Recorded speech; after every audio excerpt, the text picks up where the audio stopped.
العلیم من الشیطان الرجیم بسم اللہ الرحمن الرحیم هنالک دعا زکریا ربہ قال ربی هب لی من لدنک ذریۃ طیبہ انک سمیع الدعاء۔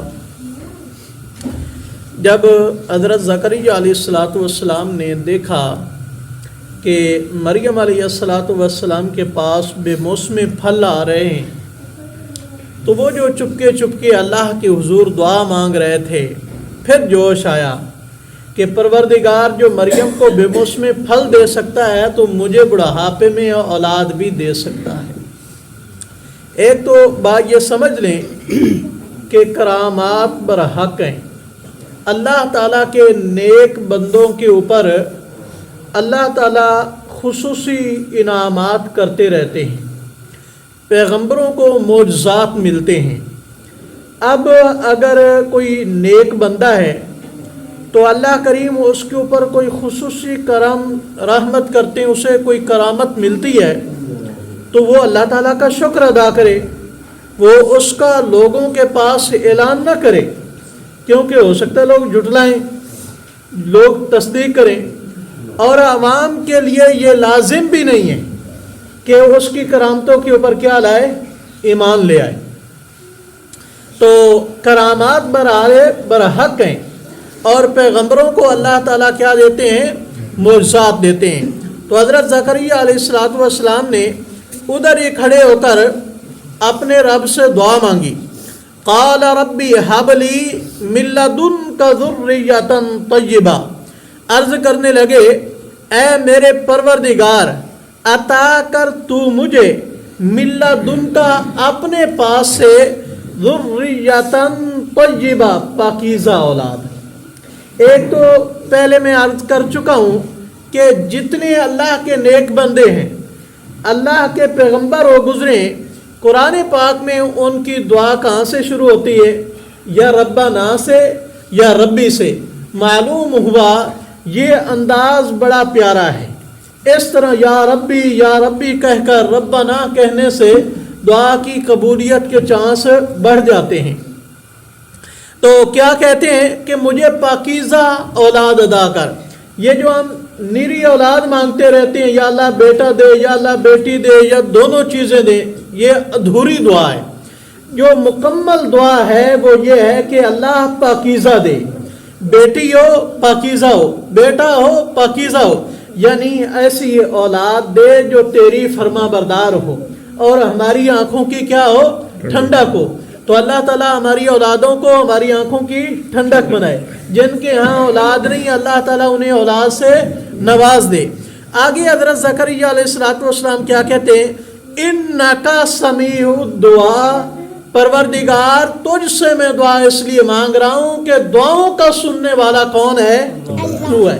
حضرت مریم کی والدہ محترمہ نے دعا ختم کی، آخر پہ کیا کہا، انکا انت السمیع العلیم، کہ تجھ سے پروردگار دعا اس لیے مانگ رہی ہوں کہ دعاؤں کا سننے والا کون ہے، اللہ ہے۔ یہاں پر پورے قرآن پاک میں آپ کو کسی بھی نبی کا تذکرہ ملے گا، اللہ تعالیٰ کے نیک بندے کا تذکرہ ملے گا، آخر پر کیا ہوگا کہ دعاؤں کا سننے والا صرف کون ہے، اللہ ہے۔ جتنے نبی ہیں انہوں نے یہی بتایا، اور جتنے اللہ کے نیک بندے ہو گزرے انہوں نے بھی یہی درس دیا ہے کہ دعاؤں کا سننے والا کون ہے، اللہ۔ بندے دعاؤں کے سننے والے نہیں ہیں، اللہ کے نیک بندے بھی اللہ سے مانگتے رہیں، اللہ سے مانگنے کی ترغیب دیتے رہیں۔ فنادتہ الملائکۃ وہو قائم یصلی فی المحراب، فرشتوں نے آواز لگائی اس حال میں کہ حضرت زکریا کھڑے ہو کر محراب میں کیا کر رہے تھے، نماز پڑھ رہے تھے۔ حضرت ہر نبی نے نماز پڑھی ہے، ہر نبی کی امت پر نماز فرض تھی، یہ صرف ہمارے اوپر فرض نہیں ہے، ہر نبی کے اوپر فرض تھی۔ وہ نماز پڑھ رہے تھے، فرشتوں نے آواز لگائی، اور آواز لگا کر کیا کہتے ہیں، ان اللہ یبشرک، کہ اللہ تعالیٰ تمہیں خوشخبری دیتے ہیں بے یحییٰ، ایک بیٹے کی جس کا نام بھی اللہ نے خود رکھا ہے، اور اس جیسے نام کا کوئی لڑکا پہلے دنیا میں نہیں ہے۔ اور فرمایا مصدقاً بکلمۃ من اللہ، وہ تصدیق کرنے والے ہوں گے اللہ کے کلمے حضرت عیسیٰ علیہ السلام کی، وسیداً، اور یہ آپ کا بیٹا سردار ہوگا، وحصوراً، یہ اتنا پاکیزہ اور نیک ہوگا کہ عورتوں کی اس میں خواہش ہی نہیں ہوگی۔ آگے فرمایا سب سے بڑی بات یہ ہے کہ وہ نبی جم، وہ کیا ہوں گے؟ اللہ کے نبی ہوں گے، من الصالحین، نیک لوگوں میں سے ہوں گے۔ اب حضرت زکریا علیہ السلام اپنے وجود کی طرف دیکھتے ہیں، بال سفید ہو چکے ہیں، وجود کمزور ہو چکا ہے۔ ایک تو خوشی ہے، دوسرا تعجب ہے کہ میری بیوی بھی بوڑھی، میں خود بھی بوڑھا، اس حالت میں کیسے اولاد ملے گی؟ اللہ کے حضور سے پوچھتے ہیں، ربی انا یکون لی غلام، اے میرے رب یہ میرا لڑکا کیسے ہوگا؟ وقد بلغنی الکبر وامراتی عاقر، حالانکہ مجھے بھی بڑھاپا پہنچ چکا ہے، میری بیوی بھی بانجھ ہو چکی ہے۔ قال کذالک اللہ یفعل ما یشاء، فرمایا یہی تو تیرے رب کی قدرت ہے کہ دنیا کے سارے اسباب ظاہری ختم ہو جائیں، پھر بھی وہ اپنی قدرت دکھائے اور کام کر جائے، اس کو اللہ کہتے ہیں۔ فرمایا اسی طرح ہوگا کیونکہ تمہارا بھی پہلے کوئی وجود نہیں تھا، تمہیں وجود دینے والا اللہ ہے اور اللہ کے لیے کوئی مشکل نہیں۔ آگے کہتے ہیں قال رب اجعل لی آیہ، اے میرے پروردگار میرے لیے کوئی نشانی بتا دیں کہ جب ہمیں امید لگے تو مجھے پتہ چل جائے۔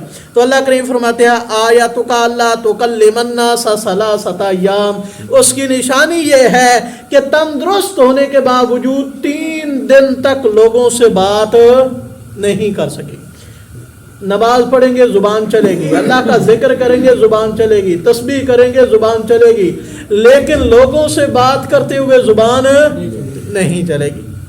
وَاذْكُرْ رَبَّكَ كَثِيرًا وَسَبِّحْ بِالْعَشِيِّ وَالْإِبْكَارِ، پھر ان 3 دنوں کے اندر اپنے رب کا بہت زیادہ ذکر کیجئے اور اس کی تسبیح بیان کیجئے صبح و شام۔ تو اللہ کریم ہمیں بھی ایسی زبان عطا کرے جو اس کے ذکر سے تر رہے۔